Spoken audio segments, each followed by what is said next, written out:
An intransigent devotion to the pursuit of truth, Miss Taggart?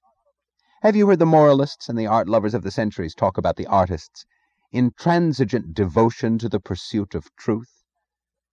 Name me a greater example of such devotion than the act of a man who says that the earth does turn, or the act of a man who says that an alloy of steel and copper has certain properties which enable it to do certain things, that it is and does. And let the world rack him or ruin him, he will not bear false witness to the evidence of his mind. This Miss Taggart, this sort of spirit, courage, and love for truth, as against a sloppy bum who goes around proudly assuring you that he has almost reached the perfection of a lunatic because he's an artist who hasn't the faintest idea what his artwork is or means. He's not restrained by such crude concepts as being or meaning. He's the vehicle of higher mysteries. He doesn't know how he created his work or why. It just came out of him spontaneously, like vomit out of a drunkard. He did not think. He wouldn't stoop to thinking. He just felt it. All he has to do is feel. He feels, the flabby, loose-mouthed, shifty-eyed, drooling, shivering, uncongealed bastard. I, who know what discipline, what effort, what tension of mind, what unrelenting strain upon one's power of clarity are needed to produce a work of art. I, who know that it requires a labor which makes a chain gang look like rest, and a severity no army-drilling sadist could impose. I'll take the operator of a coal mine over any walking vehicle of higher mysteries. The operator knows that it's not his feelings that keep the coal carts moving under the earth, and he knows what does keep them moving. Feelings? Oh, yes, we do feel. He, you, and I. We are, in fact, the only people capable of feeling, and we know where our feelings come from. But what we did not know, and have delayed learning for too long, is the nature of those who claim that they cannot account for their feelings. We did not know what it is that they feel. We are learning it now. It was a costly error, and those most guilty of it will pay the hardest price, as in justice they must. Those most guilty of it were the real artists, who will now see that they are first to be exterminated, and that they had prepared the triumph of their own exterminators by helping to destroy their only protectors. For if there is more tragic a fool than the businessman who doesn't know that he's an exponent of man's highest creative spirit, it's the artist who thinks that the businessman is his enemy.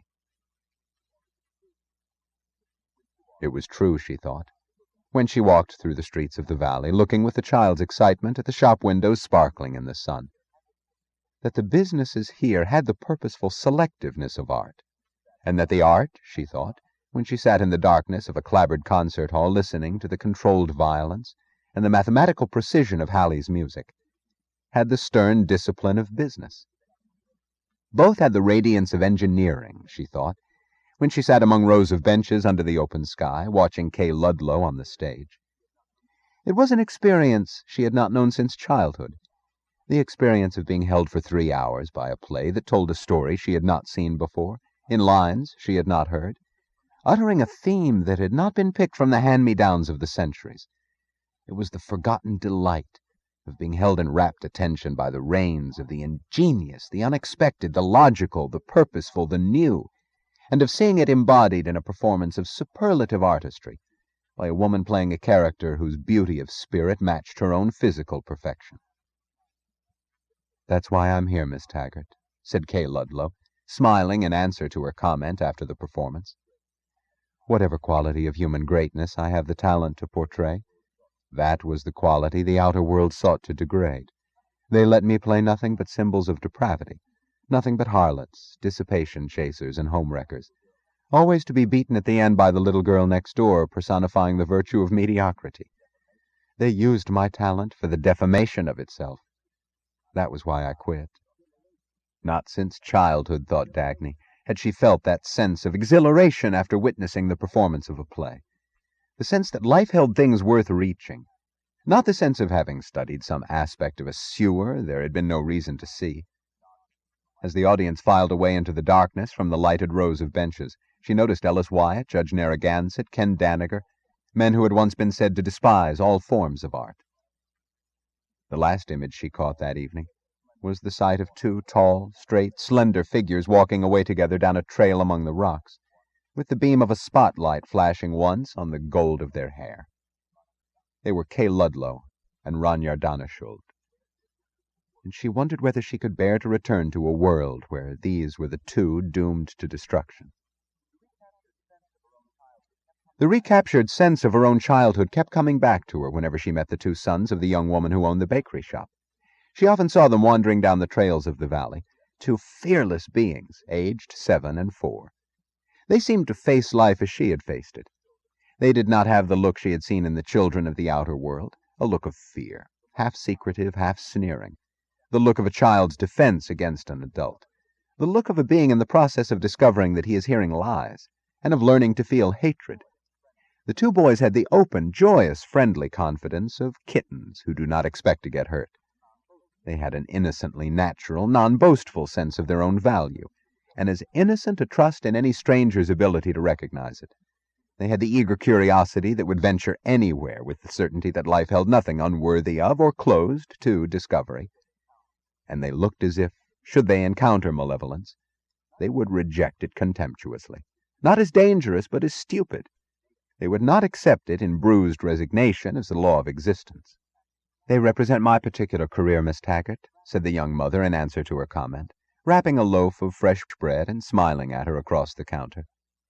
"They're the profession I've chosen to practice, which in spite of all the guff about motherhood one can't practice successfully in the outer world. I believe you've met my husband. He's the teacher of economics who works as linesman for Dick McNamara. You know, of course, that there can be no collective commitments in this valley, and that families or relatives are not allowed to come here unless each person takes the striker's oath by his own independent conviction.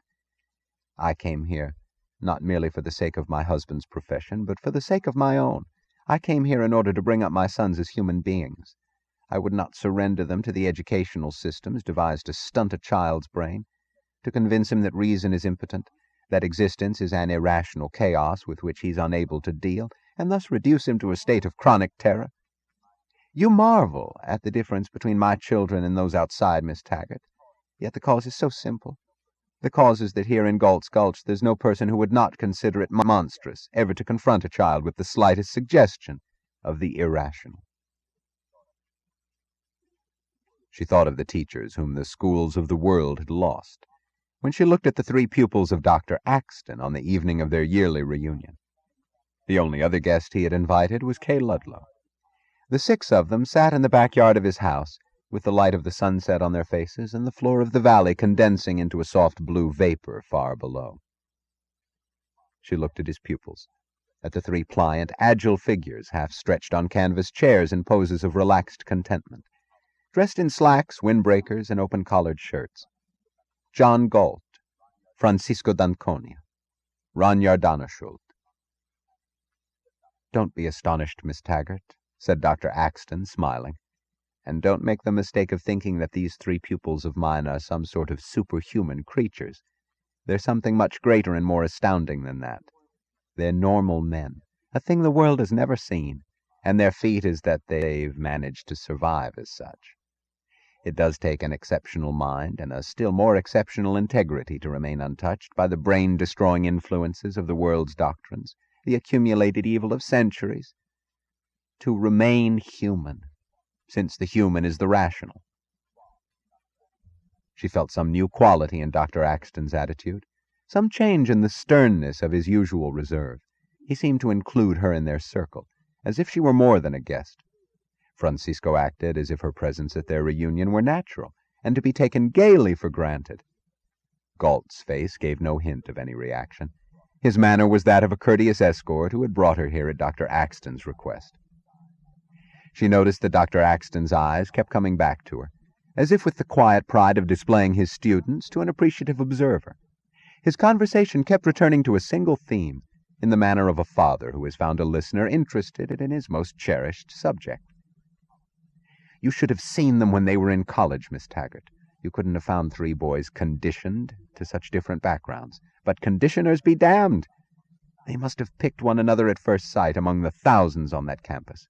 Francisco, the richest heir in the world, Ranyar, the European aristocrat, and John, the self-made man.